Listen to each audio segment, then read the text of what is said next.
All right, so this week we've got a lot of surprises going on. Dave can't make it, but I do have a special guest and some random person just walking in. Hi, guys. We're actually closed today. In the middle of a podcast. We're recording a podcast. Well, tell the viewers to say hi. Hey, and, make sure you listen to the Capital Brew podcast. That's it, the Capital Brew podcast. Thanks for stopping by. So, obviously, as I right on cue, as I say, we got surprises. There's one right there. That was Chris, who I'll introduce here in a few seconds. We also have a special guest host, a host that we don't, that is not somebody else other than Dave. And we are actually recording today at the Warbler. Am I saying that right? You said it right. All right. All right, so that's all coming up in the next few seconds. The Capital Brew Podcast with 20 North Dave and Nick Lee. What's brewing in the 518? All right, so my special host, because as you just heard, it's not Dave. 20 North Dave is not here today, but we've got our honorary member, Kevin Mcclurken. You can say that right. Yeah, no. You can say Warbler right, but you can't say Mcclurken. Kevin Mcclurken. Right. Yeah. I was gonna do the retake, but you guys, you know what? I tried to grow the beard over a few day period to give me the notice, but it didn't really work out. So maybe I'll have to do a few Dave impressions. So actually, if you think about the pine bush and why they burn the pine bush, and when you're driving by and you see the smoke, that's not an accidental fire. So these are like the things that I've, Oh my God, I can't believe Dave. Dave was just here for a split second. Where'd he go? I do a lot of impressions. Dave's not my best, but I do have a little bit of his, and it's better if you see it in person because I do have a little of his mannerisms. That seals there, it. right? Yeah, it seals it. Once you start doing the hand gestures, yes, right, and the facial expressions, and the fake pencil in the beard. Yes, right. All right, so right as I cut you off because it was time to start the podcast, you were mentioning something about our sipping beer that we have today. I was. We all have a Pilsner in hand, unfiltered German style Pils, and this is one of my favorites. I don't love lagers in general, but I do love German and Czech Pilsners. Again, you get like the Saz hops, the whole deal, very clean, crisp. So we've talked a little bit about like the difference between ales and and lagers and everything like that. This is very, very clean from what I can taste, and it's got a little bit of citrusy flavor to me. My initial taste. Am I wrong with that, or what's special about this Pilsner? It's special in that it's simple. It's 3 malts. You got Pilsner malt, a little bit of a dextrin malt to throw up a little bit of head and a tiny bit of extra body, maybe a little more than you see in a typical Pils, but still nice and crispy. And a little bit of Vienna just to kind of round it out and shine it up, like honey it up a little bit.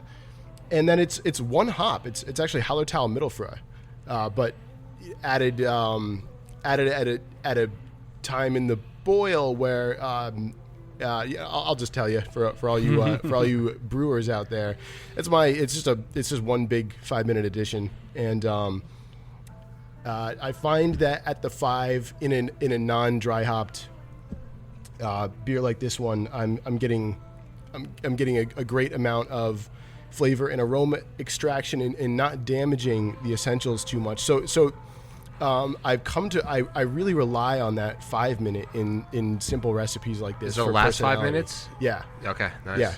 Yeah. It just draws a lot out, but yeah, it's just synergy between the malt profile and the hops. So yeah, I'm glad you're getting what you're getting out of it. Unless what you're getting out of it is bad, in which case I'm sorry. No, I like it a lot. And normally when you look at like a 60-minute IPA, you see a lot of hops. The 60 minutes is for the bittering, and that's a long process. The last 15 minutes normally, and you're doing 5 minutes, which I haven't heard before. So normally the last 15 minutes is where you're getting a lot of like the aromas and a lot of the other flavors from the hops instead of just the bitterness. Yeah. So that's interesting. It's the first time I've heard of a 5-minute hop. Yeah, the 5's do you do that with other beers? Session brewers using a 5. Shout out to my buddy Phil Jensen. He's the still master up at Big Spring Spirits in Bellefonte, PA. He is an award-winning Czech Pilsner brewer, and he and I have talked about these recipes at length. And we're gonna get real so, geeky yeah. on this podcast. I'm telling you. I'm already getting drowned because though. right now I'm just sitting. I'm like, my mouth is watering. I'm like, okay, yeah, okay. I think they have hard water in Czech, right? What was the thing that's unique about Czech Pilsners and like Pilsner Kels? Was it high alkaline or something like that with it? There's something special about the water that made those Pilsners really good. I can't remember what it was. It's super duper soft. It's soft. I mean, it was soft. It was the opposite, Yeah. right? Yeah. I see. I know the facts. I just get them mixed up a lot. It's been a long time since I was studying for Cicerone. I warned you. That he's Sorry. Yeah, my bad. Am I gonna be that guy? Right. No. I said that. No, I'm excited. This guy knows his stuff. So yeah, that's what I told him. I warned him. I this said is great. I'm actually bringing an expert to this podcast. I'm not an expert. Now you'll see how little of an expert I am. I talk a lot. I make a lot of stuff up. You're gonna find that out in the end, right? Like, what is he talking about? Yeah, Normally, it's just Dave and I going. the Flugelbinder. Yeah, exactly. Right. The flux capacitor. Yeah, exactly. Whatever that. Yeah, bright tank. I get it. But anyway, so let's really quick talk about some history. What is your background in brewing, and what got you into it? So I am a career brewer. I've been doing it since I got out of college. I guess I'll start at the beginning.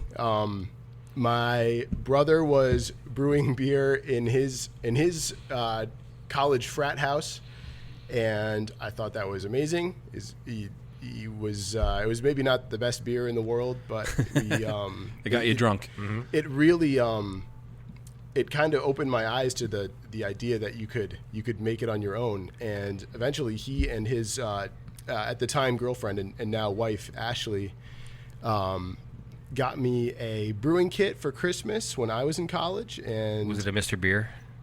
No, it was the what's the ale pail one? The ale pail. A little bit bigger, a little bit bigger than the Mr. Beer. Yeah, you had a better one. But I like to think so. It was so easy. It was like making a cake, and it changed my life. I started. I don't know. I guess I can say I was brewing at school, and it hasn't been that long. I don't think the statute's up on that, but just don't tell them. Just don't tell them where you went to. And I think I was 18 or 19 when I started, and it was great. I was making my own beer, and it probably cost me a lot more, than the beer we were drinking at the time. But Do you remember what the first beer you made was? What style? The first one was the pale ale from that kit, and then I did like the brown ale, the American IPA. How'd it come out? A few other kit beers. Good, if a little soapy. Soapy? Like those kits tend towards that. But Yeah. but I had been into craft beer for a few years prior to that. My brother got me into that too. I mean, he had a Beer Advocate subscription. Oh, wow. When he was a teenager, I think, or Wow. like early 20s. I don't know. But every year we would go up to Kennebunkport, Oh, nice, yeah. Shipyards, Federal Yeah. Jacks up there, and I loved that. I grew up around here, so I got like the early brew pub scene. Would you go up to Portland from there? Go hit up Allagash? No, so we started doing that recently Okay. as a family. But yeah, they're super nice up there. I really like. There's doing actually that. right next door to Federal Jacks is a mead brewery too. Yes, I heard on I think it was the Fidens episode you guys were talking about Okay. that, and that's a great meadery. Yeah. My wife and I have been in there. We like their black tea lemon. Oh yeah. It was. I tried their Also, jalapeno there's one. I a didn't really like it that much. Cigar shop in that same little plaza. Oh, is there? I didn't know about the check cigar that shop. out. I know Racket River, not Racket River. What's that place around the corner that makes my favorite gin? It starts with an R. There's another brewery right around the corner from Federal Jacks, and Yeah, they do like distillery and brewery. They do like Fooder Pilsners and yeah, really interesting stuff there. I the name is eluding me. Yeah, me too. Sorry, we're nailing them down. Yeah. As we Maybe the more we drink, the better. Yeah. The better I'll remember. I remember guys the first beer I made. It was one of those Mr. Beer kits. You ever see that, the little jug? Yeah, I had little one. plastic thing, right? Okay. So I started reading up. I thought it was gonna be I didn't know anything about beer, and it was like, okay, you're gonna add the sugar. The sugar, there's a little bit of, it wasn't really wort or whatever. It was a can of It was wort. the can, Yeah, right? and you put it in Exactly. the- So that was you boil sugar, it. but you had to add sugar to to make the carbonation. Right? Yeah, the so bottles, carbonate, the right? So tablets, carbonate, yeah. right? So whatever. But it was like you can add some table sugar if necessary, Yeah. blah blah blah, to add alcohol. So I'm like, I was like, I put like a half a cup of extra sugar in this. Now keep in mind these little tablets are the size Oh of my God. aspirins. Yeah, exactly. So I put it in. I'm like, oh, this is gonna be great, right? So I made this stupid beer, whatever it was. It tasted like almost like a cidery apple, like off flavor of like acetaldehyde. I think that's what it's called, or something like that. That gives you like this apple off flavor. Yeah, right. Exactly. So. And it was like, I mean, it was super strong. It was probably 9%. You know what I mean? I took one sip. I was like, oh, it tasted like bad apple cider. It was, like really bad. But you drank it, right? I drank it. Of course you drank it. I did. You know, I had actually one kid that I used to work with who For drank. science. He's like, "This is good," and he was just a complete like fall down drunk. So he absolutely loved it. But It's probably because it There's was your free. market. and here's the worst thing: I didn't even have like actual beer bottles. I was using Poland Spring. Oh, like wow. liter bottles, Water and bottles? like the carbonation was making them expand, Yeah. so like you couldn't even like Fill stand it them up all up. the way, Yeah, yeah. it was hysterical. Yeah, that's a flex. Yeah. It's a literal flex. Literally Actually, flex, right? in my car right now, from that kit, I still have a bazillion beer caps and that little beer capper thing Yeah. that you put on. And that beer capper was yeah. pretty awesome. Yeah, I have it one right in the back of my trunk right now. I did a West Coast IPA that was given to me by Aunt May on Christmas probably like 10 years ago. And that can of wort, like you're supposed to boil it and then let it cool. But Right. like I'd see like let it cool, so that I'd sit there for like 5 minutes. Oh, that's good enough. And then I'd pour it, and then it would say to 70 degrees. I'm like, oh no, I didn't even. So mine came out horribly, and I'm pretty sure that I messed up every step along the way. Like you said, it's as easy as making a cake. Well, if making a cake is extremely hard for you, then maybe brewing beer is not your thing. So what was your first leap to going to like real brewing?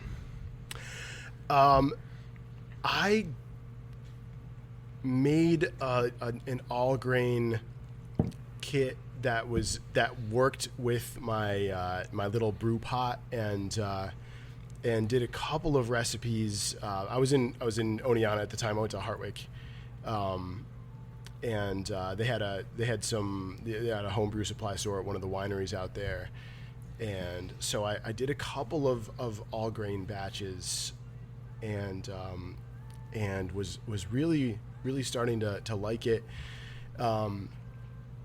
And the year I graduated, I was just kind of bumming around town. I was like, I don't know what I want to do with my, do I want to do something with my degree? It's in anthropology, so you don't do something with that degree. You teach anthro. Or do I want to get into could I do forensics or, so I'm like thinking about what my future is going to hold. I was chilling up there for the summer, and Nick and I are still thinking about what our future's going to hold. Yeah. So you're way ahead of us anyway. Listen, no one knows. No day is promised us. So This is make true. the most of it. Very true. Sláinte. But so I went up to Cooperstown Brewing, which at the time was owned by a gentleman named Stan Hall, and they were looking for summer work, and so was I, and so they took me on, and I spent the summer there running their tours and tastings, which was a really kind of an intense experience, because they have the Cooperstown Dreams Park up there, which is at the time it was 24 fields, and I think it's since expanded. This was like 2010, and so all summer long, families from all over the country were coming in, and I got to baseball rant at them about how a brewing system worked and beer, and and they're incidentally they're on the same style system where they were at the time that Shipyard uses. It's Peter Austin, the brick-lined kettle, the fun flat bottom fermenters, open fermentation with ringwood yeast, and it's like a really classic way to brew. Oh yeah, that flat bottom 3000. Yeah. But hey, The Atari 2600, exactly. oh, do you have one? Oh, I would Guys, love we one could, right now. yeah, That'd be we great. could change this podcast. Yeah. Well, we'll get to that later. And the other things that you're passionate about, because I'm sure that's the fun stuff, to find out the roots of what they're into other than brewing. You know what I mean? Yeah, for sure. We definitely bring. We'll talk video games a little bit. So let's talk samples. Let's talk about the meat and potatoes. We normally do your crazy crowd pleaser, the one that everyone comes in for, your heart and soul, and then your newest. Now, heart and soul sometimes is a little tough because it may not be on tap, but you can talk about it, or you can talk about whatever one. You can talk about whatever you want. Yeah, heart and soul. It's tough because like it kind of all is the act of brewing all of this is kind of in the intent there. Come on, man, you got to pick your favorite kid. I'll tell you, I've been drinking a lot of the Pilsner. Yeah. It might be, it's seasonal, and it changes a little bit, but this is kind of my shift beer. This is what I like to contemplate. It's my first commercial Pilsner, and I'm very proud of it. And Good. So No, you should be. It's an excellent Pilsner, and I can't really say that because it's not one of my favorite styles of beer for the most part, but this is very, like I said, very crisp, very clean. I always get that because of just the style in general, that whole skunky taste. Mm-hmm. I doesn't have that at all. I don't get that at all. It's very clean, very Thanks. crisp, and I think it's perfect. It's got a nice color. I to wouldn't it, say too. that if it wasn't. One thing I was interested in is on your website, your Warbler Pale Ale obviously is like your flagship. Yeah. And you say ever changing, and I really appreciate that because I think it's very hard to keep things consistent, and especially if it's going to be your flagship beer, if you get nailed down to something, you're kind of stuck with it forever. So I kind of like the idea of it being ever changing. So what have you changed? Where did you start, and where are you now with it? So thus far, it's been minor tweaks. It's a transition from Type 90 hops to cryo in late editions, and some of Can the you dry give a hopping. quick explanation what's Type 90 and cryo for? Yes. So the Type 90 pellet is your typical hop product. I thought it was a Terminator. It is. It very much TS90. is. So it's called Type 90 because 90% of the hop racked ends up in the pellets. It's just the way it's processed. There's also like a Type 45 where you get a little less vegetal matter, a little more lupulin. So it's just which is filler like in there? Yeah. Okay. Yeah. Which some people like the flavor of that and brew exclusively with Type 90. Recently, there are products on the market that are a little bit heavier in the essential oil portion of hops, and so cryo is one that's an intentional Is that harvesting. would that be of- known as high alpha, like the higher in the oils? Well, it is, but the intention is to extract aromatic Okay. compounds more so than So it's alpha. not bitterness. It's not. It's- Alpha's more bitterness, correct? Yeah, so it is that. I mean, it's everything that's all the compounds that are found in the lupulin gland on the hop racked are encompassed in the cryo product. So what they do is they take the hop racked, they get it down to like a cryo temperature, which it's like negative 80 Celsius, and it's like a nitrogen bath on top of that, and then they just shake it, and those bracts shatter, break off, or the lupulin Oils. glands shake off and are collected. They crystallize. And I don't think they crystallize. Okay. It's more or less an intact gland, and some brewers don't use it because they feel like the glands are ruptured in the process of compacting them into pellets, which is how most brewers use them. But I ate one really of those like the them. other day. How was it? It was interesting. It was dry. It didn't really go away. I had a drink, to swallow it down, but it was interesting. Look, you got to experiment. Yeah. That's part of brewing. You're a brewer now. You ate the hop pellet. Oh, so I'm considered a brewer now. Yeah. All right. There you go, attaboy. I joined a club. You rode the pellet dragon. Yeah. Yeah, that's one thing you'll learn is I derail conversations. That's what I do. I do very, very well. Listen, It's part of the podcast. I have zero attention span, so I do not mind. I'm really amazed on like especially when you two start going back and forth. But Like everything that you're like, that just blows my mind. And by the way, I do have. I was gonna say, it's like I know a little. Yeah.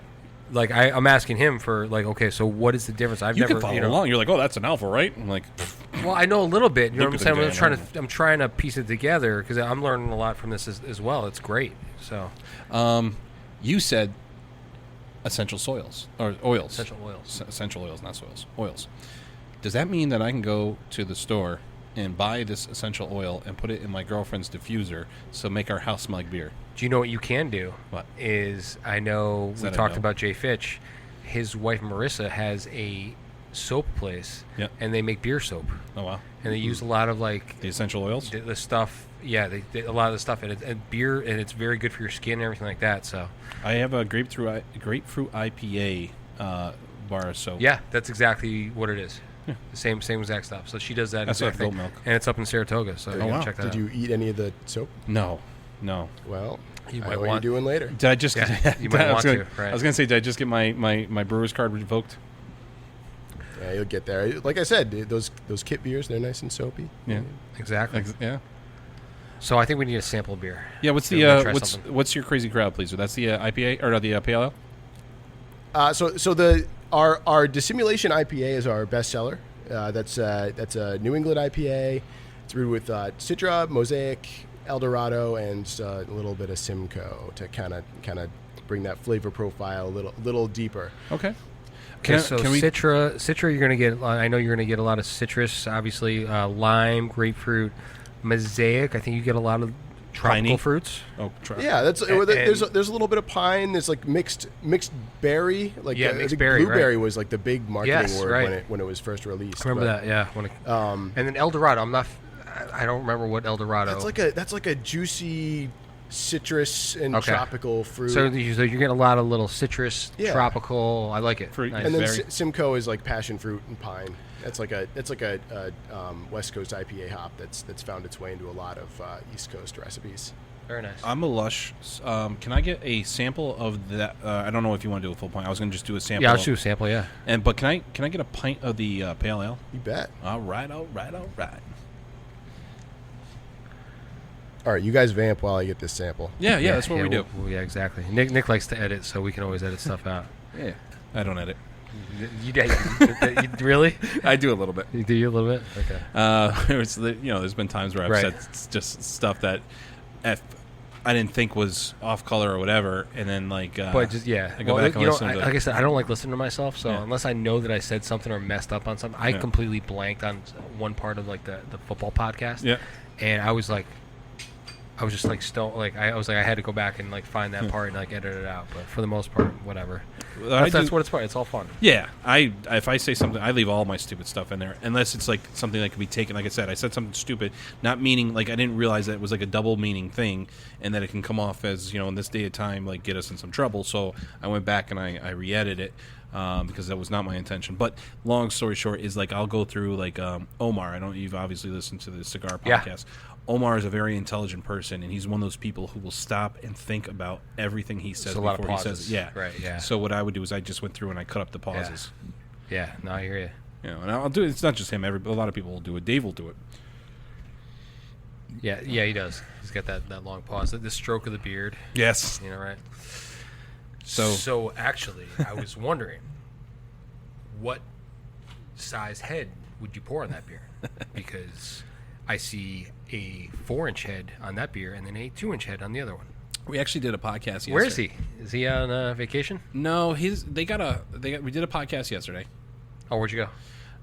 Just at his place. Bob. I don't know if you know Bob over there. One of the guys over there that work over there. He brews his own beer. So we did a home brew. Like he actually brewed it. We didn't taste anything, but he was kind of going through that home brew process with us. That's a little bit more sophisticated than what we were talking about earlier. Yeah, the old jug. That's when I got to eat one of those tablets. There you go. Very nice. Thank you. It smells. I smell the Mosaic. It smells fine. Yeah, and the Citra.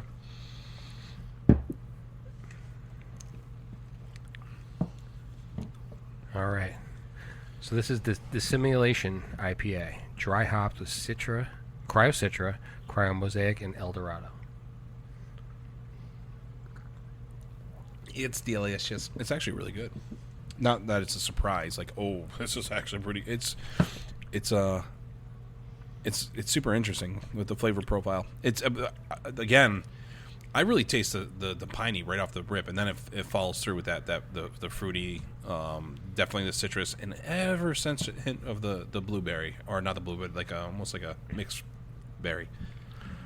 Yeah, you get the berryness of the Mosaic a little more in the Warbler. These guys both have two of the same hops, the Citra and Mosaic, and that one we also use a hop called Nugget, which is again a little more of a classic.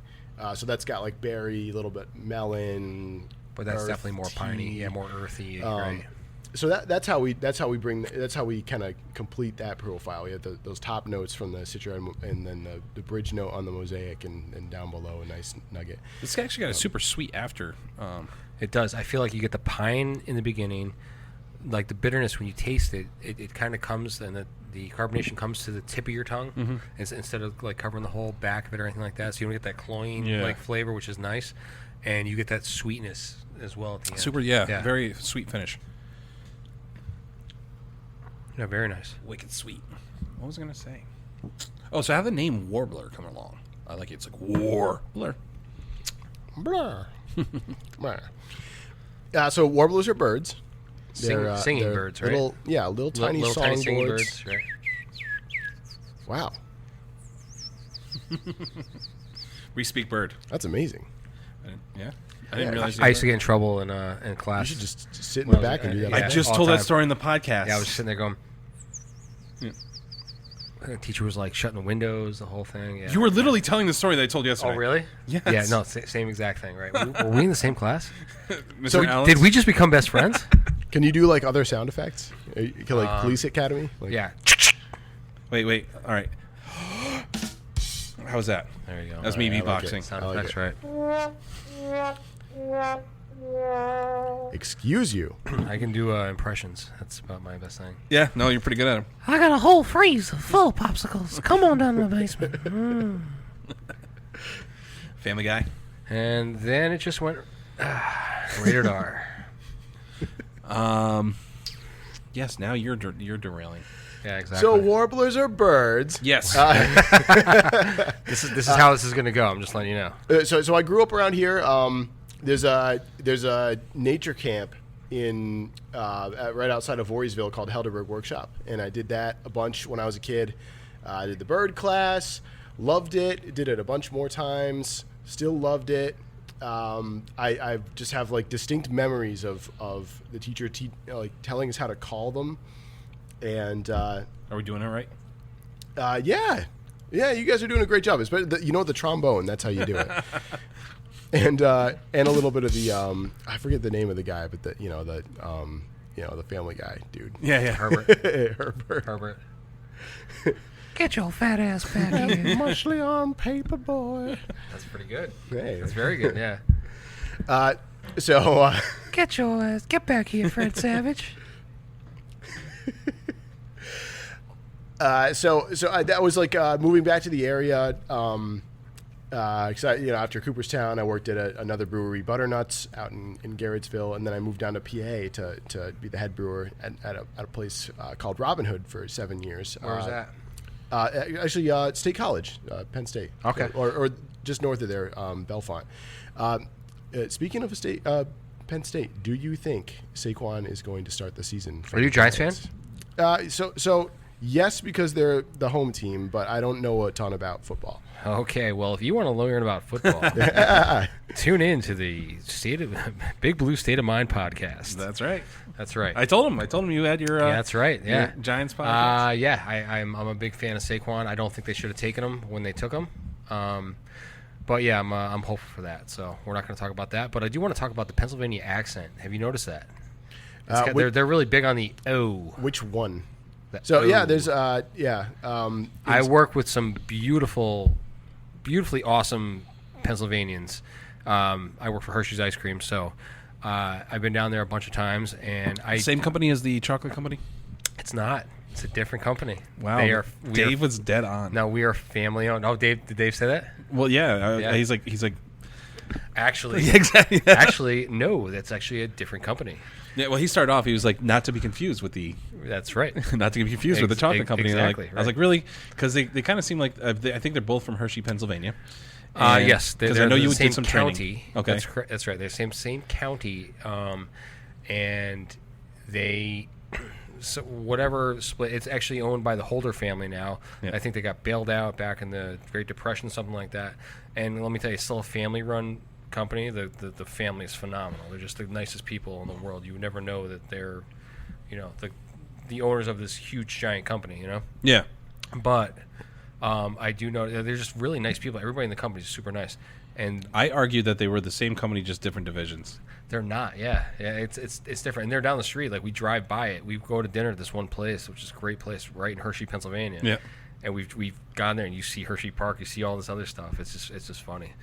But it's nice. They're one of the few companies that have stayed true to like the family owned thing and Awesome. not gone. Well, tell us huge, about these so. wonderful Pennsylvanians. Yes. Well, for me, the accent, it was like the O. So. Give me an example. You guys gonna come over to the what? It was just kind of I can't even explain it. Yeah. But- so what was that? What was the brewery you're at? What was that? It's called Robin Hood. It's a little brew pub down there. And, Oh, nice. Yeah, they're it's like a 3.5 barrel system, really little system. Just serving like their sister restaurant, which is a pizza place in State College, and a few bars in the surrounding area. But it was a great learning experience. Was that the first time really you got awesome. to put your like fingerprint on and like just completely decide all the that's like- beers? that was like they gave me free reign, which they like. I mean, I was 25. Like I don't know if they should have done that, but they did, and it was great. I got to do everything from like classic pub beers to really gimmicky, like really like stuff I shouldn't have been making, and it was an amazing experience. Eventually, I wanted to kind of move back home. So that's getting back to the Warbler thing. That's what the name was. Like, what's my connection to home and what works with beer? And I thought of that. Now you went from giving tours at Cooperstown, then you went to Butternuts, which we don't know what you did there, and then also you're a head brewer. So at some point in that process, you went from giving tours to brewing. How did that go down? Listen, I don't know what I did there either. But, so Butternuts is owned by a guy, Chuck Williamson, and he was growing the company, and I'd done like keg cleaning and tank cleaning at Cooperstown that summer. Anything I could get my hands on, yeah. And so he hired me onto like their process systems, basically their knockouts, fermentation, and cellar. And so I did that for like a year and a half, but he gave us all these resources because it was a small company, it was growing, and he wanted it to grow as internally as possible. He wanted us to learn his way and improve our own brewing that way. And so he gave us all these brewing books, all this research material. And What's the name of your book? Oh, the book, Randy Mosier's. Oh God, what is it called? Bible of Brewing. Yeah, it's not the Bible of Brewing, but it's Brewing Beer or something like that, or yeah. I hear it's a really good book. I didn't know what Brewmaster's the- Bible, Brewmaster's Bible, or no, it's not. It's something else. I'm totally. or the Homebrewer's Bible, something like that. I probably shouldn't have said Bible. Tasting Beer by Randy Mosier. Oh yeah, because he did the Cicerone. Yes, right, yeah. So that's like the Bible for those beers, right? So yeah, he's a really interesting dude, and yeah, if you ever get out there, definitely worth an interview. He will talk at length about his own philosophies in the industry, and that's where I learned how to make clean beer, and they were doing it on like old dairy tanks and brewing tanks that they cobbled together from auctions and wherever else. It's deep in the countryside near Cooperstown. Really, really cool facility, old heifer barn.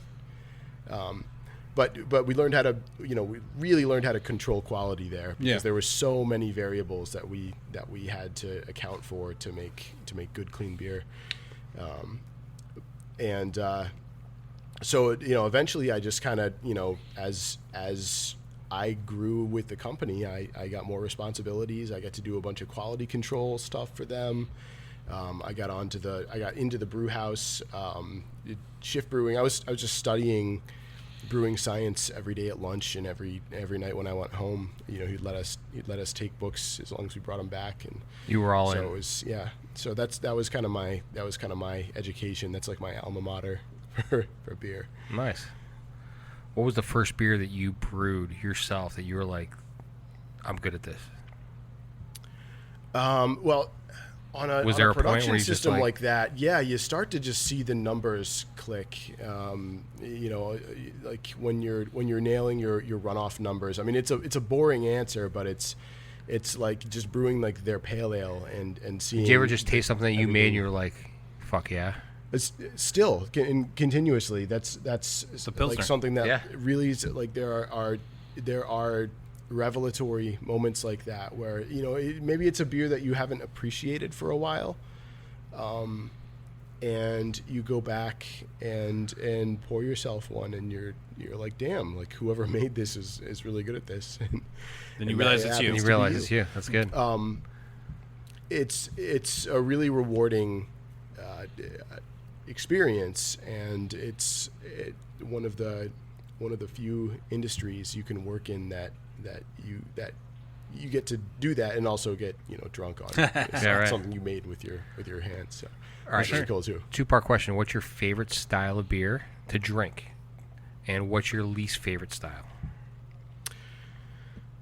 All right, so we'll start with least favorite, because that's easy, and that's going to be Gruit's, like historical, like pre-hop recipe Gruit's. Like, come on, like we're over that. The world's been over that for a long time. You know what? If you're out there making them, I appreciate Gruit's. We just talked about that. I'll drink it, and I'm sure it's good. Are people still making Gruit beers? Yeah, they are. I wish they weren't, but no, I enormous amount of respect for people doing any style, that even if it's not like de rigueur, like just to, it needs to be out there. Now, one of the things I was just listening to the Joe Rogan podcast, and he has a guy on there talking about like early beer, manufacturing. He says anything pre-hopped will only last a couple of days. So I mean, how do they, if you're not putting hops into it, how is it lasting longer than a couple of days? So yeah, some of those herbs I think did have antimicrobial properties. Okay. That's what I would say. I mean, really pre-refrigeration, stuff didn't last anyway. So you made it and you drank it. Right. But yeah, I mean, people figured out how to make it last in breweries in continental Europe, and so they're probably using like some kind of. Some people didn't mind that it, beer was an ephemeral thing. Like even like pub ale in like the 19th century in listen, they drank it UK. to get sick anyway, so it didn't matter if they got sick in multiple for multiple reasons. You know what I mean? But yeah, beer goes sour. Make more, drink more. Yeah, it does. The reason why I asked, like, especially for like the negative one, was you see a lot of stuff going back to Europe, like you're saying. All beer comes from Europe, and all those styles and everything like that. Us Americans, we have made changes on those with the hops that we grow out here. And we have kind of a mild yeast strain that comes out of here, as opposed to some stronger Belgium or German, everything like that. And we tend to combine styles to make our own, to make it. American beer really isn't. It's mostly a play off of the European beers. So one style I don't like is like the IPL. I feel like if you're going to throw extra hops into a beer, you should probably taste them and not just use them for bittering. What's your thoughts on something like that? Have you heard about cold IPAs? No. It's essentially just a rehashing. Same type of thing? Yeah, different brand. Right. So is that just a rewording of it? I think so. What do you think of it? I haven't really gotten into it. I mean, yeah, there are things that are going to arise that last, a hype cycle, and then hype cycle. I like that word. Recede that's great. into nothingness in our collective consciousness. It defeats the purpose to me to have like a cold IPA. You know what I mean? Like, or something like that, because you're negating the process. Describe what a cold IPA, well, a cold anything is. Well, no, I mean an ale is going to be faster fermenting. Normally about a week's time. It's top fermenting. You get the foam on top, which gives you the phenols and esters. That gives you the flavor as well as the aroma for an ale. Am I describing that correctly?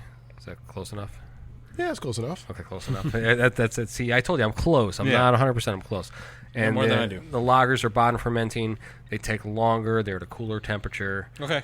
So you're saying right. it's just the bottom side of the... It's a bottom side of right, and you're just not getting the big profiles of those flavors. Those There we go. flavors, Yeah. and it's kind of, it's just kind of a new style that people are going to try. Like, oh, that's good, but it's really not. It's just more of a bland version of... It's almost like a waste of the hops. Yeah. You know what I mean? Like good hops. So I got you. that's my take on it. I think there are ways to dry hop colder. What Scott Janish is, he has a newish book where he's really proselytizing the colder dry hopping for ales, which I never really got into. I just I rip them through at basically the same temperature they ferment. But there's probably a way to do it.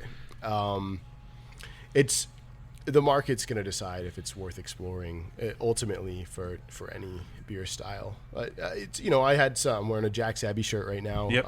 I've had some of their IPLs back when that was a hot style, and I enjoyed them. What was the word you used when it was in its hype cycle? Yeah. See, but now they're exclusively lagers. Yeah. Right. They have that that daughter brewery now that's an ale project. I don't remember what it's called, but see, I can almost understand it from their aspect because they don't have any ales. They're just strictly lagers. Mm-hmm. And that's another interesting thing. A lot of people only go with one yeast strain. So how are you able to do both yeast strains and not worry about contamination or cross yeast or anything like that? Is it pretty simple, or is it hard? As hard as I've heard it can be. It's so. Just to be very clean about it, right? Yeah, it's. I hear from brewers all the time that it's hard, and it's not. I mean, it's as hard as keeping other contaminants out of your beer, and that requires rigorous cleaning and sanitation. But it's no harder than that. That said, strain management requires resources like space, yeast brinks. So there's an equipment cost there. You have to brew with a strain if you're going to keep it active, or else it's gonna die on you. You got to use it before it's done with its glycogen reserves and starts to autolyze and make all sorts of meaty, pineapple-y, gross flavors. What? Soy sauce. Pineapple is Soy delicious. sauce, yeah. Yeah, Those amino autolyzation. acids. That's what I know for. You said autolyze. I heard soy sauce. Pineapple is delicious, is all I gotta say. Yeah, But- he's allergic. Oh, geez. Allergic to pineapple. It's weird. I like it though. He's Like the only. an He's the old only guy in the world. No? Anybody So, that's so allergic how to- long is the? How long does it take to autolyze? Like for a yeast strain? It depends. I mean, different strains have different metabolic rates that they like to operate at. It's going to depend on the temperature you keep it at. If you, But in general, like again, for that's like going to be your space. yeah. So how about limitation. how often? Like a couple weeks, But couple months. yeah, the brewer's kind of rule of thumb is after 2 weeks your viability is down 50%. Okay. And that's unfed, kept cold. Fed and cold, maybe you get a little longer, but it really. So you want to brew pretty start much every messing week. with your numbers Right. because it's a calculated pitch rate to get anything to work how you want it to. So, Sure. Yeah, I try not to keep stuff over 2 weeks. Yeast is expensive, so yeah, you want to have like a pretty consistent brew schedule. Keep it going. Keep the yeast happy and metabolizing and reproducing. But yeah, Always got to keep your yeast happy. That's for keep sure. your yeast happy. Who knew? It's all about Folks. the glycogenic photonic. It absolutely is. All right. Welcome to science class. I'm loving this. So, Chris, have you ever watched the boom that shows Mandalorian? Oh, have I watched The Mandalorian? Are you a Star Wars guy? Come on. Are Yeah, you're a Star Wars I'm guy? watching the Bad Batch right now because that's the one that's Okay, so going you're a on, Star the Wars guy. cartoon. That's a cartoon, though, isn't it? Yeah. Honestly, give 'em Is a it good? watch. I'll watch it. All right, so I'm a big Star Wars guy, Cool. like I'm with you. I'm listening. all the time. All right, so He's like, you got my attention. Luke Skywalker walks into your bar. What's he ordering? I don't have any like blue Blue milk? He gets a blue Russian. I feel like though that like if I was going to answer that, like which one of these is like a Luke Skywalker beer? Okay. It's got to be like the pale ale, right? It's kind of the It's got to be the hard seltzer. it's kind of the progenitor. The burble. Give me a The burble. burble. It's got integrity, but you're not really sure. All right, like, so what- yeah, listen, I want to try. Can Toasted I coconut. get a sample of the Burble Hard Seltzer? Because I'm actually very intrigued and impressed that you are embracing one of the, similar to Great Flats, that is embracing the seltzer in their own way. Can I try a sample too? Cool. Actually, who else has some? Whitman had some pretty good seltzers. Yeah? Geez, there's a couple places out there that have some. They're the place they're escaping me right now. I don't know. Yeah. I don't know who else has got a locally. Has got a good seltzer. Yeah, I think we all kind of frown upon those styles. I was actually asking him. I was just wondering if there's something that he's done, and nobody really wants to bash the industry or anything like that. But it's just you've seen so many different styles and trends come around now. Like, are we going to see like all these different? You're looking at like Truly. Truly's got the lemonades now, and Truly's got iced teas now, and Truly just came up with punches. Yeah. And I'm not gonna lie to you, I've bought them all and I've tried them all. Yeah. And some are really good. You know what I mean? But it's one of those things like it's a lawnmower beer. You know Yeah. what I mean? Like you sit there, you mow your lawn, you drink them. It's great. It's good stuff. So Thank you. this style is catching on. But I'm wondering what's the next thing. Like I said, we gotta get weed in a can. How do we do that? Well, we talked about this. Right. What do you think is my favorite flavor in this? For you, it's definitely not pineapple. Well, if his face swells up, we got to. Do you have your EpiPen? Do we have an EpiPen here? We need an EpiPen. No, I'm not that kind. I mean, basically, I lack the enzymes to fight the bromine. Wow, that's good. It is good. I just spiked on your volume meter. I'm sorry. It's all good. I can fix that. Holy cow. Mixing cold brews. That is really good. It needs more pineapple, though. That is a light pina colada in a glass. Well, toasted And the- coconut macadamia nuts. Yeah, What's- but you what's also that? get the nut in there. Is that our newest? The macadamia nut. Oh. Wow. What's this? So this one's our second newest. This Okay. is actually the first in a series of IPAs that we're going to be exploring in 2021, and it's called Understory 1. Understory 1. And I was ranting to you guys a little bit about hop products and different This types. isn't even on the menu. So this one is Oh, no, it's right there. My bad. Yeah.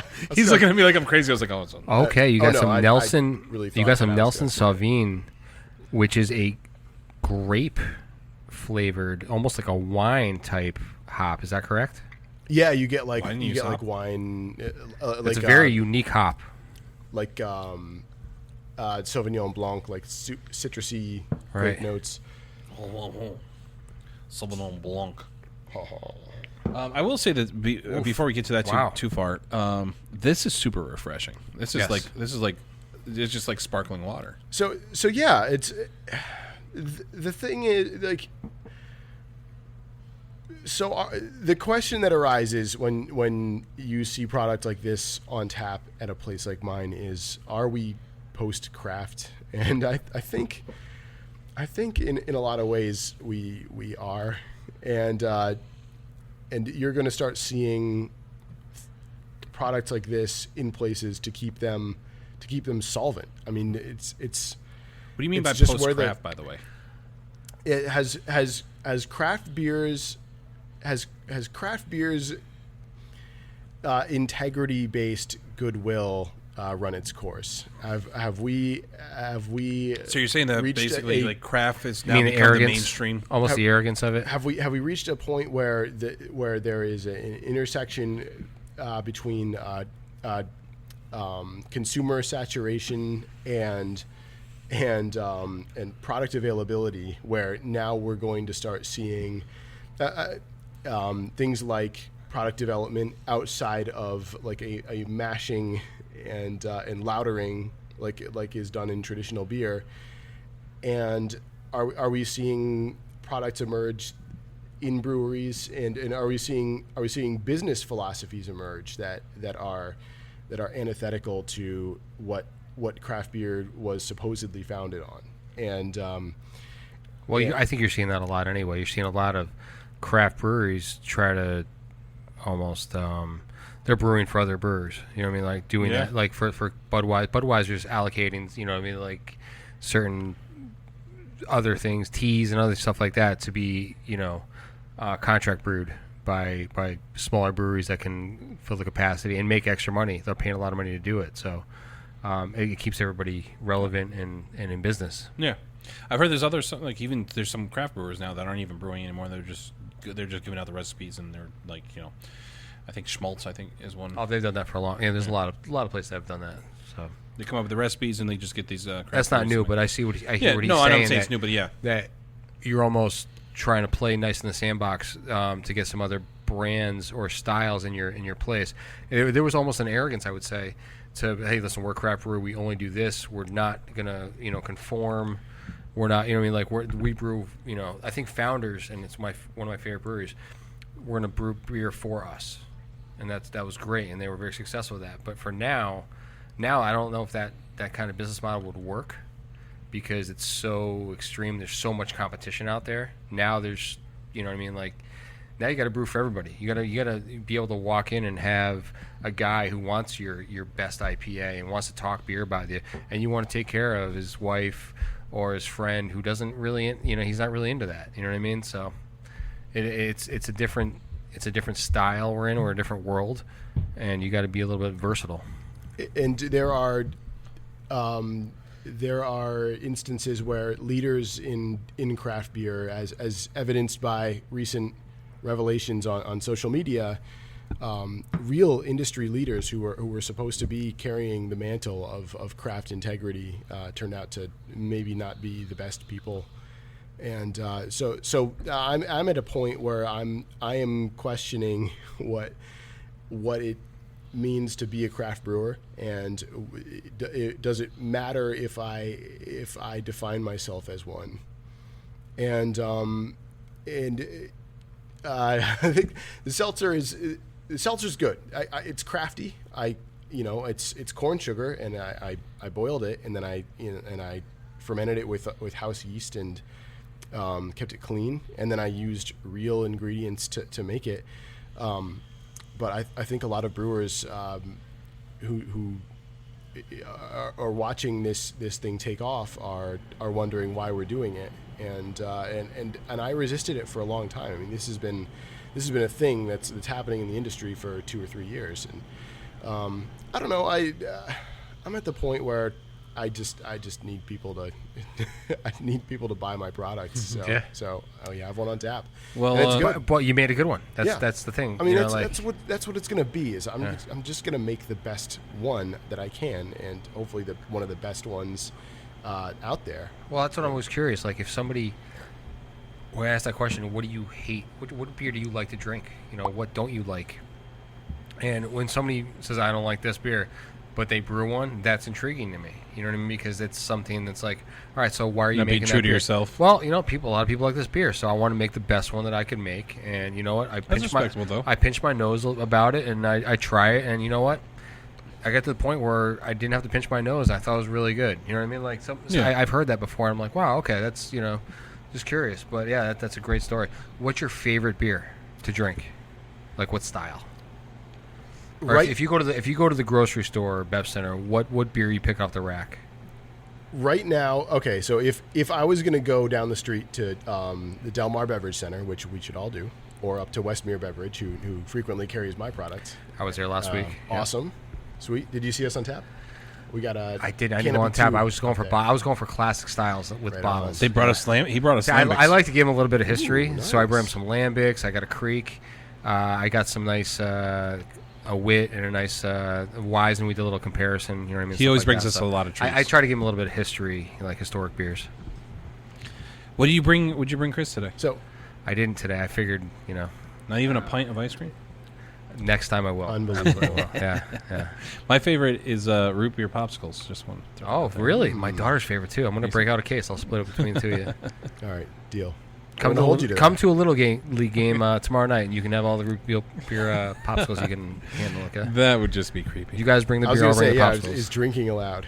Probably not. Well,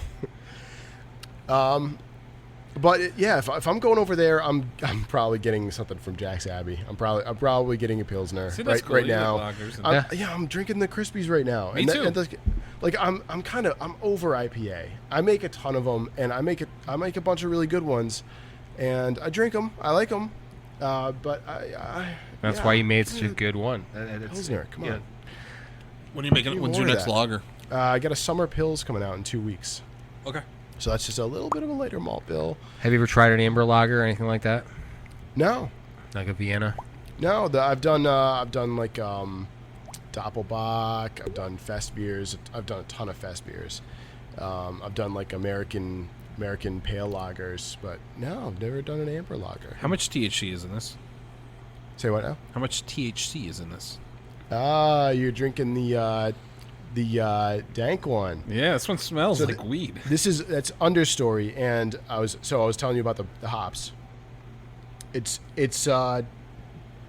It's a technique that I think Other Half coined the phrase high density hop charge, Okay. and it's essentially, I was telling you about the cryo products. There are other hop products that are even more concentrated, and the newest one on the market is in the Aroma hop area. The newest and most reliable is called Incognito by John Haas, and they have a bunch of different varieties of that out. So this has Sabro Incognito. It's essentially just the oils from those glands, Okay. pressed out and available in like a pourable container. That's what I was So talking it's- about. it's That's what I want to put in my super girlfriend's concentrated. diffuser. Wow. So, consult an expert, and I am not one. You'd probably be okay. Yeah. Yeah, you'd be fine. Just put a couple drops on my breakfast cereal. Just look, there are a lot of ways that you can get hops into your body, Yeah. and I can only speak for like 3 or 4 of them. Well, I enjoy every one I've tried so far. Yeah, so far so good. All right, let's go down the list. we still have- Han Solo walks into the bar. Okay. And, it doesn't have to necessarily be your beer, but Han Solo walks into a bar. What is he drinking? Is it Han or Han? Han Solo. Han Unless you're Solo. Lando. Yeah, unless you're Lando. Hey. It's a trap. Lando, we decided he's already drinking Colt 45 because he used to do the commercials. So it's not Well, I'll preface my answer by first sharing with you guys that we're recording on National Bourbon Day, Oh. and it's not on tap or available yet, but we have 2 Imperial Stouts. in please tell me you got a barrels bourbon. going in the back, and so my that's- wheelhouse. I think Han's going to be. And you know what? Those big Imperial Stouts, their mouthfeels are pretty chewy. I will be here. That's what it's for. That's what the rim shot's for. I was probably about 5 seconds too late on that one. That's all right. I could have given you a little. I'll tell you what. When you see the Hershey You did truck, when you did this. when you see the Hershey truck drive by here now, it's to see if you're open, because I'm going to be checking out to see if that stout's on tap, because whiskey stouts are my favorite beer. And if you listen to any other podcasts, Yeah. I brought some to taste. Yeah. I'm a big fan of whiskey aged beer, so And he'll age them himself. I have. Oh, nice.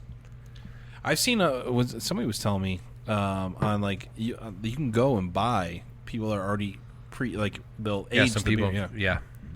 Yeah. You go on eBay.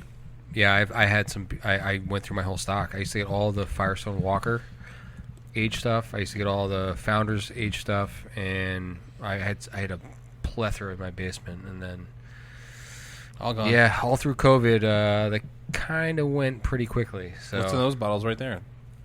That's Oh, yeah. that's called Floem. That's Okay. an imperial stout brewed with toasted pecans, vanilla, and maple syrup. There you wow, So yeah, I spent go. It's like a breakfast stout.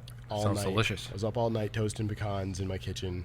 so you've got your Flurpy stout that I see it was called a pastry stout and a vanilla, but does not contain lactose. So explain that a little bit. So pastry stouts are, generally speaking, sweet stouts that are brewed with like baking ingredients, culinary ingredients. They may or may not contain lactose. None of our none of our beers contain animal products. So this is a sweet stout, but it's sweet because we're modulating fermentation. We're adding other adjuncts to the beer to help enhance the mouthfeel and keep it sweet. And then the vanilla is there just as much for the perception of sweetness as it is to actually add vanilla flavor. So it's a Do you use real it's vanilla? a product line that we go through a ton of vanilla in this brewery between the sours and the stouts. The vanilla is not cheap, but the real stuff is. Do you know what worth generic vanilla is made of? it. Vanillin? No. Well, there's some generic vanillas out there that are like. Oh, So I'm in the ice cream business. It's like so beaver glands, right? It's like it's beaver. Yeah, it's Muskrat. Beaver, right, Muskrat. beaver glands. So if disgusting. you look at your ice cream and your beer and you don't see real vanilla You see natural. or artificial vanilla, Well, no, I heard that because they do use a gland and it's natural, they can call it natural. they say natural, but if it doesn't say Real vanilla. Exactly. I'm sorry. You know, Did I miss that? Did I zone out in that part? we were just talking about a little bit.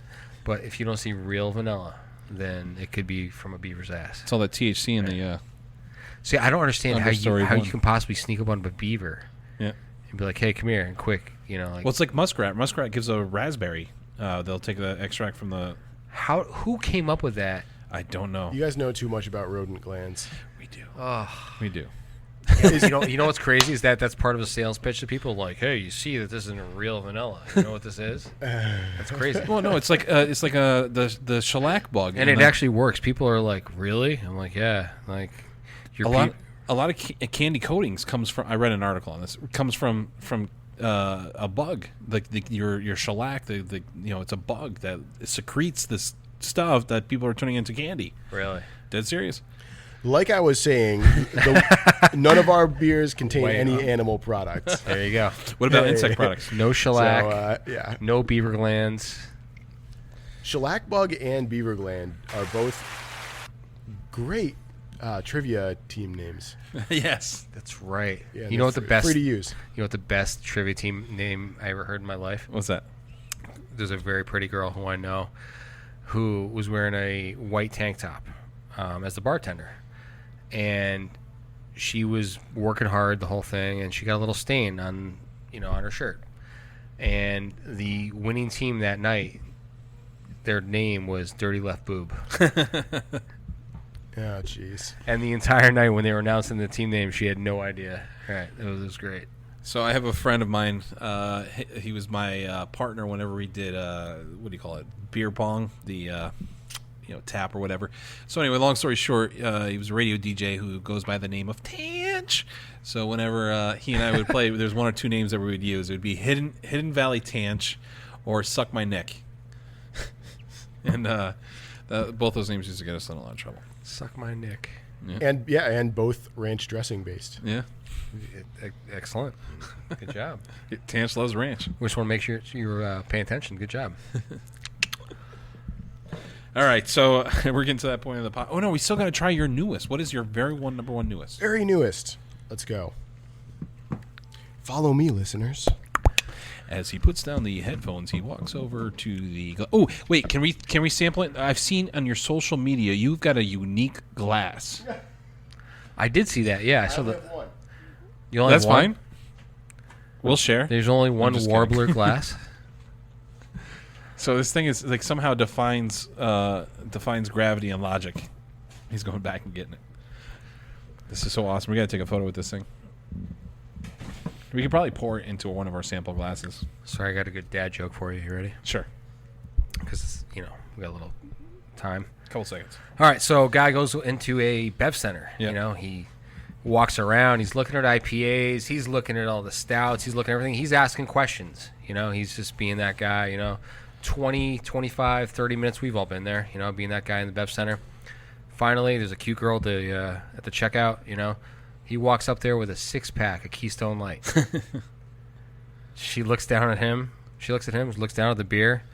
Back at him, she's like, "Oh, you must be single, huh?" He's like, "Yeah, you can tell by what I'm buying." She's like, "Nah, you're ugly." That's funny. Really? I don't get the... Oh, my bad. That's Boom. the ultimate right there. Come on, that's a good dad joke. All right, how about this? What do you call a nose with no body? What? Nobody knows. And that's why we edit. Wow, look at that. I know, right? It like defines. It's nice. It's a nice little white tail. Oh my god, it's brilliant. Did you have that made, or did you find that somewhere? Yeah, you get like a set of 2 on Amazon for like $15. There you go. Oh, then we got to know the story. If you can buy 2 for $15, why do you have 1? So the other one's at your house. Because my bartender broke the other one. Oh. Haley. I knew there was a story behind it. Come on, Haley, be better than that. Get it together, Haley. Anyway, this is Canopy 2. Again, using advanced hop products. This is an 8% IPA. Galaxy, Mosaic, Mosaic Incognito, and Mosaic Cryo. It's good. Wow. I'm sorry, what was this called again?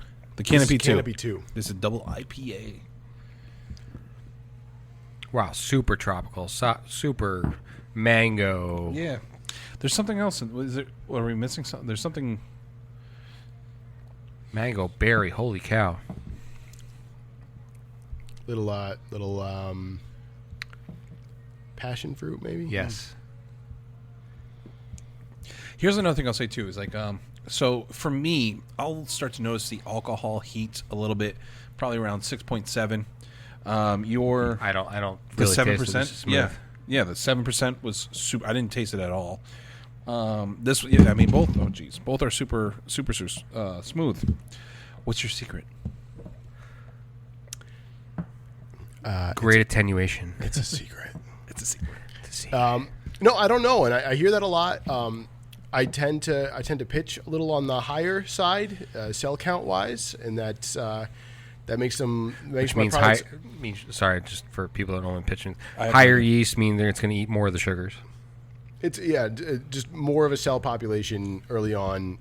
Less cell growth means less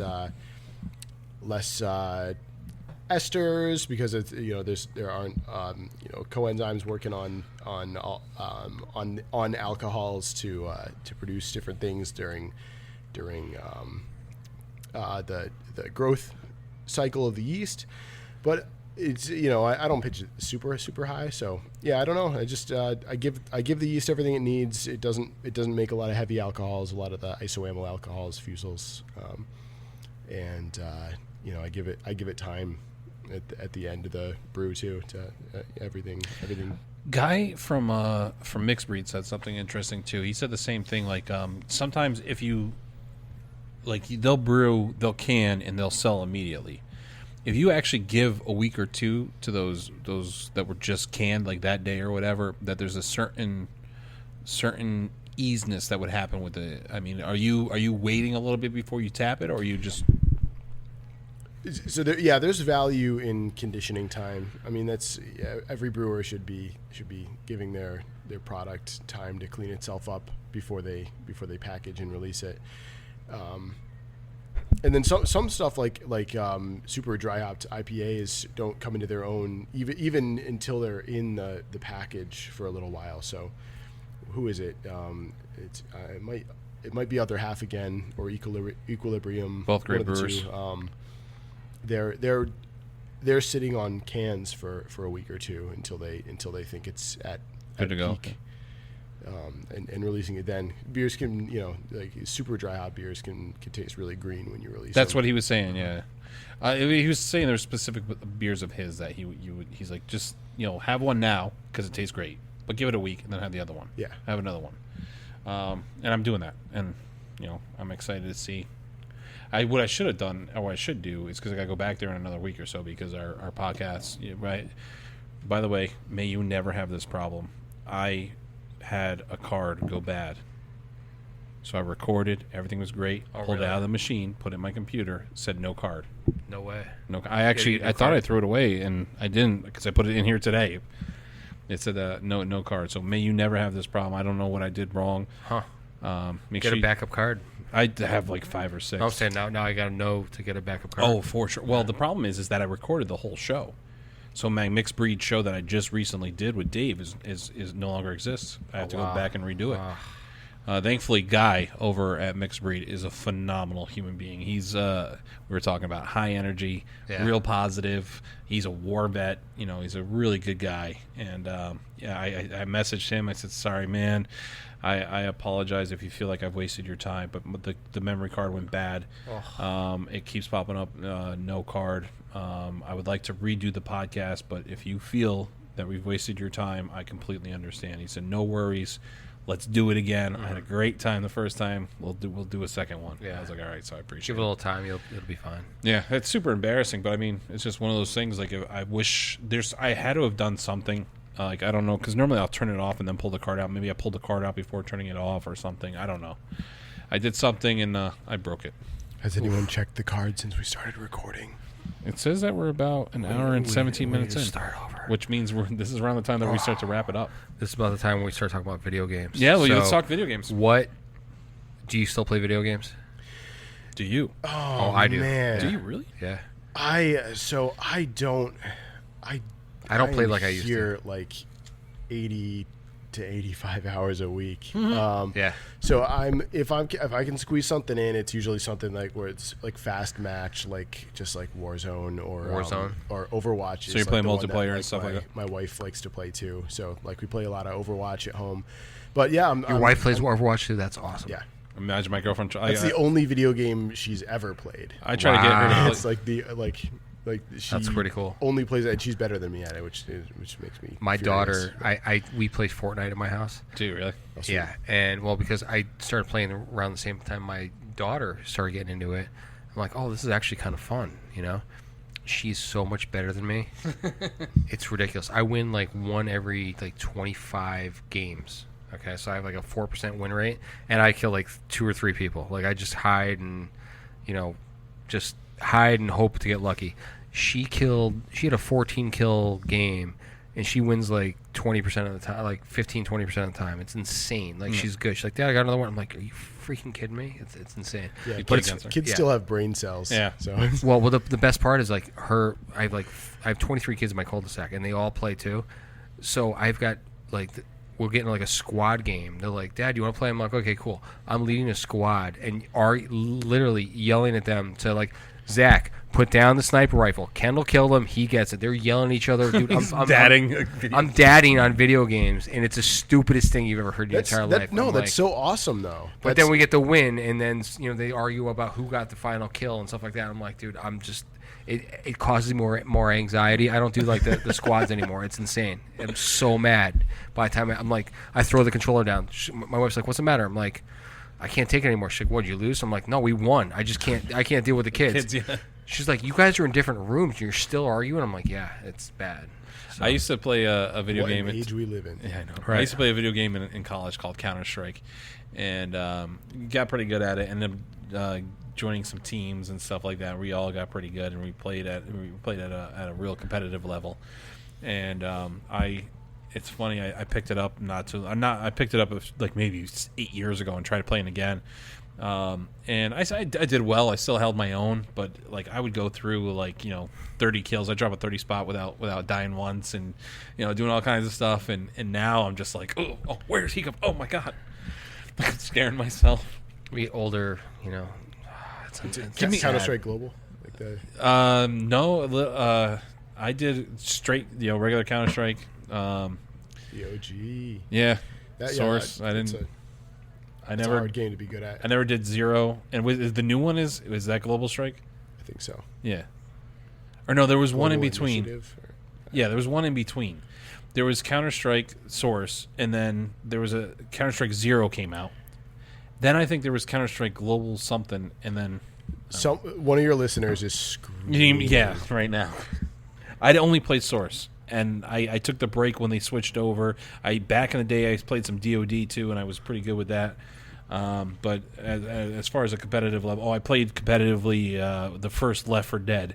That's right around the time that I quit playing playing competitive. I was at that point in time almost 30 years old, and my professional career was more important to me than playing video games. But boy, do I miss the people I used to play with. I remember the names. I remember the call signs. I remember, I would love to, and these people are all over the place. I would love to go and get with the old team and play with them again.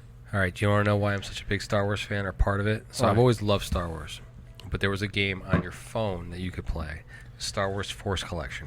What? All right, and you collected these stupid cards. Okay, you got the whole thing, and then you got like a deck that was really good. Yeah. So it was one of these deck things, like battle things, and you spent money to get whatever, and you got these 5-star cards and these like great decks and this whole thing. It was almost like a Pokemon, type thing. And you joined the legions. I ended up getting on a legion that was like a top 10 legion in the world. And I'm still friends with a couple guys on Facebook. And they're all like my age or older. You know what I mean? Like it's insane. So shout out Jamie. It's so funny. We wake up at like 2 o'clock in the morning, just do like a legion battle. That's crazy. For like 10 minutes. Yeah. It was so ridiculous. But I learned a lot about Star Wars through that whole thing, because you look at the cards, it's like, and you learn about Sio Bibble, like he was the guy that, you know what I mean? Like you don't never see even like heard the of the names, character. Right? Yeah, exactly. Some guy in the background. Ewoks. Yeah, right. You know the exact names of every character you've ever seen. Like, Dippa Baliba. Okay, that was one of Princess Amidala's. There might actually be a character called Dippa Baliba. There is. Yeah. Wait, really? There is. Oh yeah. my god. Or something like that. Yeah, right. Sio Bibble is he was the old guy that like was with like, I don't want to get into it. I'm just not even. He knows all the Babu freaks. the origin stories. Yeah, and my daughter actually, she started watching all the Clone Wars and all that stuff. She knows more about Star Wars than I do. So Those are great shows. Yeah, they're not just Are they worth kids. watching? Yeah. Yes, they are. They genuinely are. If you really can like skip Star the first Wars, 3 seasons of Clone they Wars, are. but they're awesome. Well, here's the deal. I mean, obviously, you have the heart and soul of what Star Wars is, which are what George Lucas came up with, and that is all magical, very, very magical. And then they got other. It's like comic books where they start getting like different writers for Spider-Man and whatever. Yeah, they had so many books and everything like that. Yeah, and so many different canon people and not canon and all this other stuff. It's kind of got ridiculous. Yeah, it's gotten crazy, and it's funny because it's funny to see where the stories kind of the direction they went into, because there was this guy I used to work with who was just, he knew everything. He was like, he's super intense about Star Wars. We're talking about Star Wars, let's talk about this. And it would be like, so and so had Princess Leia and Han Solo had kids, and they had like 6 or 7 kids, and one of them turned out to be bad. Was your coworker Jesse Ventura? I know. Oh yeah, Mean Gene. Like he would just get super excited about everything. Did you guys watch Game of Thrones? Yeah. I did. I'm rewatching it. All right, so now. Game of Thrones to me is a lot like Star Wars. And that is there multiple writers? No, I'm super obsessed. Well, there actually is, because the writer of Game of Thrones didn't write the final, because he couldn't catch up to the series. He couldn't catch up to the series, right? So here's the thing, okay? It's not up to us. No. You can say what you want, but don't make a big fucking deal out of it. I'm not. Right. I'm just my. No, I'm not saying you are. I'm just saying, like, I actually liked. We all have this envision, and that's the whole thing about social media, all this other stuff. You have all these things and leaks and theories and all this other stuff that you want to make it yours, and you want it to be your way. And no, I know your what minds, you're the whole thing. It's going to be whoever creates it. It's their creation, and I thought Game of Thrones made sense. You know, I think the worst ending of all history was The Sopranos. Yeah. Because at least they didn't have an ending. Nobody really liked Seinfeld's ending. It had an ending. They all went to jail. Yeah, one of the best of all time was Walter White. And, that was a great ending. That was phenomenal. Yeah. I mean, the guy went out in a blaze of glory. Well, name one series that besides Breaking Bad that had a great ending to that series. I mean, think about Dexter. Like, how horrible was Dexter? Dexter was so bad. That whole season. The last, 3 seasons were horrible. Well, I mean, you look at, I really liked Sons of Anarchy for, the first 3 seasons, and then it's like... Don't go any further with this, because we're also rewatching that, and Jess hasn't seen the... That's fine, but my point being, how many people can die before they bring the National Guard in and, stop all this shit? You know what I mean? It just gets so ridiculous. True. Right, but then look at the end of Breaking Bad, that the National Guard should have came in on the end of that episode. Yeah, but he was on the run. I know. I agree. It was a little bit different, but it's just tough. How do you end the series? You know what I mean? Yeah. So. Yeah. Well, here's the point that I would go back to the way that he was explaining it, and now the way that Disney did it. It was nice. I think. I'm not saying that I agree with how Disney handles the Star Wars, but for the fact that he was the way that it was explained to me is that there's all these different kids, and one of them turns out to be bad, and he's the next he explained to me everything that basically had happened in the series. But they did a much better job of doing it. There wasn't 20 kids. It wasn't whatever. So I mean, I'm happy, and that's the cartoons and stuff. I you're used to what George Lucas had, the sound effects. I mean, it's kind of, you want to go back to video games. Think about the original Half-Life sound effects in the game. You would hear certain things, and it would just trigger the sound was same thing with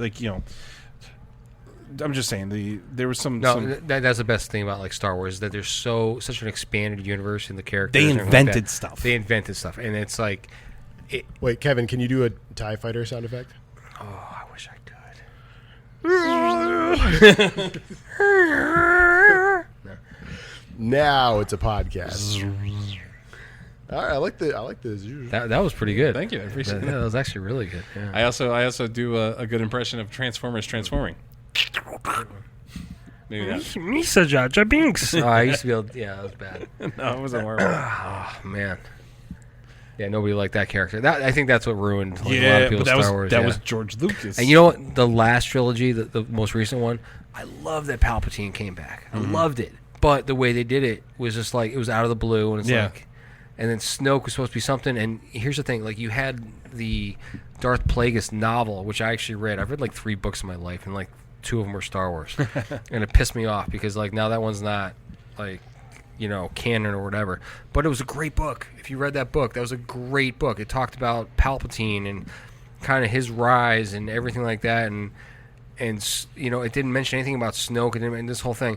And then at the end, it was just well, he made Snoke, and this whole thing. We all wanted that to be Plagueis. Yeah, that was kind of that was the guy who, because Plagueis was in charge of the banking clans and all this other stuff, his race of people, the Moons or whatever. Is he the one who could control time and go back and forth? He's the one that could resurrect. Yeah, whatever. He's the whole idea. Darth Plagueis, the wise. Palatine talked about it to Darth exactly, Vader. Right. Yeah, that's what I thought it was. That's why everybody kind of the scuttle was oh, this has got to be him, and then it wasn't him, and then it just became Palpatine. So it kind of made sense. That whole but thing not, kind of it lost wasn't. me.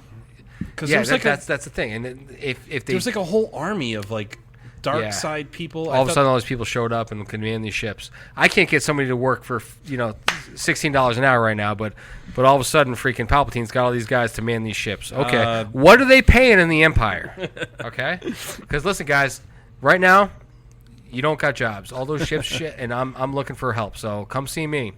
The flight of a Jedi. The flight of a Jedi. Holy shit! If you guys are looking for work, come on, come to the dark side. Free ice. You're the light side. Yeah, okay, I'm the light side. Come the to the dark light side. The dark side is sitting at home and we don't have cool helmets, but we got free ice cream. Yeah. All right, guys. I think on that note, Chris, is there anything that you would like to talk about before we wrap up? Talk about your social media, all that kind of stuff. Check us out on Instagram at Warbler Brew. I think that's what it is. Either way, you know what? Just type the Warbler Brewery into the search Just bar. Google It'll it. come up. Yeah. We got a cute little Pokemon logo. You'll see it. Yeah, here, let me Google that for you. We're on Facebook. Come to trivia on Thursdays at 6:30. We're having a lot of fun with trivia? that. That is Trivia Nights Live. That's the name of the company? Yeah. And who's your particular trivia person? Is it different? I've got Ed. Ed. All right, there you go. Ed's the man. Come hang out with Shout out Ed. and Chris at the Warbler for trivia night. Anything else? What does the future look like for you? Ooh, hopefully I get some rest at some point. I'd like to hire somebody soon, which is where you people come in.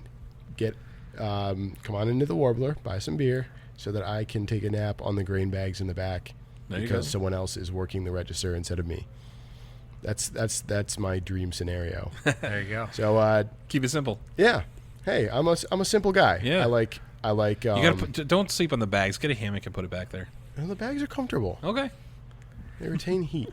There we go. If you escape the Death Smell good. Star and are looking for a good job with free beer and ice cream provided by me once in a while. If your name's Bill Burr and you escape, no. Gilbert Gottfried and Han Solo walk into a bar. And on that note, we're done.